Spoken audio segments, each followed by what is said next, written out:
Hello friends, ಈ ರಾಜೀವ್ ಗಾಂಧಿ ವಸತಿ ನಿಗಮದ್ದು 1 BHK ಮನೆಗಳದ್ದು ನಾನು ಮಾಹಿತಿ ಕೊಟ್ಟಿದ್ದೆ. ಅದಕ್ಕೆ ಯಾರೋ ಒಂದಿಬ್ಬರು ಕಾಮೆಂಟ್ ಮಾಡಿದರು. 2 BHK 2 BHK ಮನೆಗಳದ್ದು ಕೂಡ ಸ್ವಲ್ಪ ಮಾಹಿತಿ ಕೊಡಿ ಸರ್ ಲೋನ್ ಬಗ್ಗೆ ಅಂತ ಹೇಳಿದರು. ಅವರು ಗಾರ್ಮೆಂಟ್ಸಲ್ಲಿ ಏನೋ ಕೆಲಸ ಮಾಡ್ತಾರಂತೆ. ಅದು ಲೋನ್ ಯಾವ ರೀತಿ ಕಟ್ಟೋದು, 1 BHK ಥರನೇ ಕಟ್ಬೋದಾ ಹೆಂಗೆ ಅಂತ ಹೇಳಿದರು. ಬಟ್ ಇಲ್ಲಿ ಅವರು ರಾಜೀವ್ ಗಾಂಧಿ ವಸತಿ ನಿಗಮದ್ದು ವೆಬ್ಸೈಟಲ್ಲಿ ಒಂದು ಕೈಪಿಡಿ ಬರ್ತದೆ. ಆ ಕೈಪಿಡಿ ಫಸ್ಟ್ ನಾನು ಓದ್ದೆ ಹಾಕ್ಬೇಕಾರೆ ಆ ಕೈಪಿಡಿನಲ್ಲಿ ಆ ಥರ ಏನಿಲ್ಲ. 2 BHKಗೆ ಏನು ಪ್ರಾರಂಭಪ್ಪ ಅಂತಂದರೆ, ಈ 1 BHKಗೆ ಏನೇನು ಸಬ್ಸಿಡಿ ಕೊಡ್ತಾರೋ ಅದು ಯಾವುದೇ ಸಬ್ಸಿಡಿ ಕೂಡ 2 BHKಗೆ ಅಪ್ಲೈ ಆಗಲ್ಲ. 14 ಲಕ್ಷ ರೂಪಾಯಿ ಅಂತ ಹೇಳಿದ್ದಾರೆ. ಟೋಟಲ್ 14 ಲಕ್ಷ ರೂಪಾಯಿ ಕಟ್ಟಲೇಬೇಕು. ಅದರಿಂದ ಯಾವುದೇ ಅಮೌಂಟು ಕಡಿಮೆ ಆಗಲ್ಲ ಅಂತ ಹೇಳ್ತಿದ್ದಾರೆ. ಈಗ ರೇಟ್ ಕೂಡ ಜಾಸ್ತಿ ಮಾಡಿದ್ದಾರೆ. ಬಟ್ ಅದಿನ್ನೂ 15 ಲಕ್ಷನೇ ಆಗುತ್ತೋ ಏನೋ ಗೊತ್ತಿಲ್ಲ.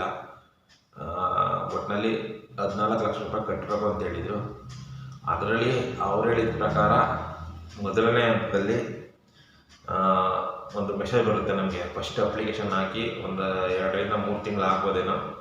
ಆವಾಗ ಒಂದು ಮೆಸೇಜ್ ಬರ್ತದೆ, ಒಂದು ಅಕೌಂಟು IDBI ಬ್ಯಾಂಕಲ್ಲಿ ಓಪನ್ ಮಾಡಿಸಿ ನಮ್ಮ ಹೆಸರಲ್ಲಿ ಆ ಅಕೌಂಟ್ಗೆ ದುಡ್ಡು ಕಟ್ಟಿ ಅಂತ ಒಂದು ಮೆಸೇಜ್ ಬರ್ತದೆ. ಆಗ ಫಸ್ಟು ಸ್ಟಾರ್ಟಿಂಗು 3 ಲಕ್ಷ ರೂಪಾಯಿಗಳನ್ನ ಕಟ್ಟಬೇಕು. ಫಸ್ಟು ಸ್ಟಾರ್ಟಿಂಗೇ 3 ಲಕ್ಷ ಕಟ್ಟಬೇಕು. ಮತ್ತು ಎರಡನೇ ಹಂತದಲ್ಲಿ 5 ಲಕ್ಷ ರೂಪಾಯಿ ಕಟ್ಟಬೇಕು. ಎರಡನೇ ಹಂತ ಅದಾದ ಒಂದು 3 ತಿಂಗಳು 4 ತಿಂಗಳು ಯಾವ ಮೆಸೇಜ್ ಬರುತ್ತೋ ಗೊತ್ತಿಲ್ಲ. ಆವಾಗ ಮತ್ತೆ ಎರಡನೇ ಮೆಸೇಜ್ ಬಂದಾಗ ಮತ್ತೆ 5 ಲಕ್ಷ ಕಟ್ಟಬೇಕು. ಮತ್ತೆ ಅದನ್ನು ಬಿಟ್ಟು ಮತ್ತೆ ಒಂದು 3 ತಿಂಗಳು ಬಿಟ್ಟು ಮತ್ತೆ ಇನ್ನೊಂದು ಕಂತು, ಮಿಕ್ಕಿದ್ದ 6 ಲಕ್ಷ ರೂಪಾಯಿ. 6 ಒಂದು 5 ಒಂದು 3 ಟೋಟಲು 14 ಲಕ್ಷ ರೂಪಾಯಿ ಕಟ್ಟಬೇಕು ಅಂತ ಅವರು ಮಾಹಿತಿ ಕೊಟ್ಟಿದ್ದಾರೆ. ಬಟ್ ಬ್ಯಾಂಕ್ ಲೋನು ಆಗ್ಬೋದು. ಬ್ಯಾಂಕ್ ಲೋನ್ ಏನಂದರೆ, ಬ್ಯಾಂಕ್ ಲೋನ್ಗೆ ಅವರು ಯಾವುದೇ ರೀತಿ ಸಹಾಯನ ಮಾಡಲ್ಲ. ಏನು ಸಹಾಯ ಮಾಡಲ್ಲ ಅಂತಂದರೆ, ಈಗ 1 BHK ಅಪ್ಲಿಕೇಶನ್ ಹಾಕೋರಿಗೆ ಸಬ್ಸಿಡಿ ಸಿಗುತ್ತೆ ಗೌರ್ಮೆಂಟ್ ಕಡೆಯಿಂದ. ಸೆಂಟ್ರಲ್ ಗೌರ್ಮೆಂಟ್ ಸ್ವಲ್ಪ, ಸ್ಟೇಟ್ ಗೌರ್ಮೆಂಟ್ ಸ್ವಲ್ಪ, ಇದು 2 ಸರ್ಕಾರಗಳು ಸ್ವಲ್ಪ ಕೊಡ್ತಾರೆ. ಅದನ್ನು ಕಟ್ ಮಾಡಿ ಒಂದು ಮನೆಗೆ ರೇಟ್ ಫಿಕ್ಸ್ ಮಾಡ್ತಾರೆ ಫಸ್ಟು. ಅಂದರೆ ಈಗ 15 ಲಕ್ಷ ಅಂತ ಹೆಂಗೆ 2 BHK ಫಿಕ್ಸ್ ಮಾಡಿದ್ದಾರೋ ಅದೇ ರೀತಿ 1 BHKಗೂ ರೇಟ್ ಫಿಕ್ಸ್ ಮಾಡಿ ಆ ರೇಟಲ್ಲಿ ಈ ಗೌರ್ಮೆಂಟ್ಗಳು, ಎರಡೂ ಗೌರ್ಮೆಂಟು, ಕೇಂದ್ರ ಸರ್ಕಾರ ಮತ್ತು ರಾಜ್ಯ ಸರ್ಕಾರ ಏನಿದೆ ಅದೆರಡೂ ಕೂಡ ಎಷ್ಟು ಸಬ್ಸಿಡಿ ಕೊಡ್ತಾರೋ ಅಷ್ಟನ್ನು ಲೆಸ್ ಮಾಡಿ ಇನ್ನು ಮಿಕ್ಕದಂಥ ಅಮೌಂಟ್ಗೆ ಯಾವುದಾದ್ರು ಬ್ಯಾಂಕ್ನೇ ಅಪ್ರೋಚ್ ಮಾಡ್ತಾರೆ. ಅಪ್ರೋಚು ನಾವು ಮಾಡಬೇಕಾಗಿತ್ತು. ಬಟ್ ಅವ್ರೇನು ಮಾಡ್ತಾರೆ, ಸರ್ಕಾರದ ಕಡೆಯಿಂದನೇ ನಮ್ಮ ಡೀಟೇಲ್, ನಮ್ಮ ಮಾಹಿತಿ ಏನಿದೆ ಆ ಮಾಹಿತಿನ ಆ ಬ್ಯಾಂಕ್ಗಳಿಗೆ ಕೊಟ್ಟು ಇವರಿಗೆ ಲೋನ್ ಕೊಡಿ ಅಂತ ಅವರೇ ರಿಕ್ವೆಸ್ಟಿಂಗ್ ಮಾಡ್ತಾರೆ.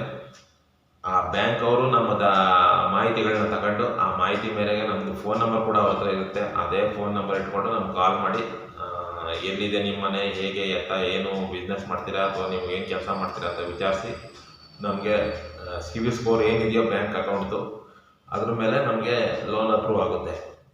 ಬಟ್ 2 BHKಗೂ ಇದೇ ರೀತಿ ಆಗುತ್ತೆ ಅಂತ ಕೊಟ್ಟಿದ್ದಾರೆ. ಬಟ್ ಅವರು ಯಾವುದೇ ರೀತಿ ಬ್ಯಾಂಕಿಗೆ ನಮ್ಮ ಮಾಹಿತಿನ ಕೊಡಲ್ಲ. 2 BHKನಲ್ಲಿ ನಾವೇ ನಮ್ಮ ಮಾಹಿತಿ ಏನು ನಾವು ಅಪ್ಲಿಕೇಶನ್ ಹಾಕಿದಾಗ ನಮಗೊಂದು ಕೊಟ್ಟಿರ್ತಾರೆ ಒಂದು ಅರ್ಜಿ. ಆ ಅರ್ಜಿನ ಬ್ಯಾಂಕಲ್ಲಿ ತಗೊಂಡೋಗಿ ನಮ್ಗೆ ಯಾವ ರಾಷ್ಟ್ರೀಕೃತ ಬ್ಯಾಂಕಲ್ಲೇ ಬೇಕು, ಎಲ್ಲ ಯಾವ ಫೈನಾನ್ಸಲ್ಲಿ ಬೇಕೋ ಅಲ್ಲಿ ಹೋಗಿ ಅದನ್ನು ಅಪ್ಲೈ ಮಾಡಿ ಈ ಥರ ಅಂತ ಹೇಳಿ ಡೀಟೇಲ್ನ ನಾವು ನಮ್ಮ ಸಿವಿಲ್ ಸ್ಕೋರ್ ಯಾವ ಥರ ಇದೆಯೋ ಆ ಥರ ನಾವು ಅಮೌಂಟನ್ನ ರಿಲೀಸ್ ಮಾಡ್ಕೋಬೋದು ಲೋನ್ಗೆ. ಆ ಥರ ಅದಕ್ಕೆ ಹೇಳ್ತಾ ಇರೋದು, ನೀವು ಲೋನು ಕಟ್ಬೋದು. ಇಲ್ಲ ಒಂದೇ ಸತಿ ಕ್ಯಾಶ್ ಇದೆ ಅಂತಲೂ ಅಂದರೆ ಕ್ಯಾಶು ಕೂಡ ಒಂದು ಸತಿ ಕ್ಲಿಯರ್ ಮಾಡ್ಬೋದು. ಕ್ಯಾಶ್ಗೂ ಕೂಡ ಆಪ್ಷನ್ ಇದೆ. ನಿಮ್ಮ ಹತ್ರ ಟೋಟಲ್ ಕ್ಯಾಶ್ ಇದೆ ಅಂದರೆ 14 ಲಕ್ಷ, ಒಂದು ಸತಿ 5 ಲಕ್ಷ, ಒಂದು ಸತಿ 6 ಲಕ್ಷ, ಒಂದು ಸತಿ ಫಸ್ಟು 3 ಲಕ್ಷ, ಈ ರೀತಿ 3 ಕಂತಲ್ಲಿ ನೀವು ಪೇ ಮಾಡ್ಬೋದು. ಇದು ಇಬ್ಬರು ನಾನು ಕಾಮೆಂಟ್ ಮಾಡಿ ಕೇಳಿದರು, ಅದರಿಂದ ಹೇಳ್ತಾ ಇದ್ದೀನಿ. ಪದೇ ಪದೇ ನಿಮಗೆ ಆಗುತ್ತೆ. 2 BHKಗೆ ಲೋನ್ ಆಗಲ್ಲ ಅಂತೇನು ಹೇಳಲ್ಲ, ಬಟ್ ಆಗುತ್ತೆ. ಆ ಲೋನ್ ಆಗೋದನ್ನ ನೀವೇ ಖುದ್ದಾಗಿ ಮಾಡ್ಕೋಬೇಕು. ಸರ್ಕಾರ ಕಡೆಯಿಂದ ಯಾವುದೇ ಮಾಹಿತಿ ಇಲ್ಲ.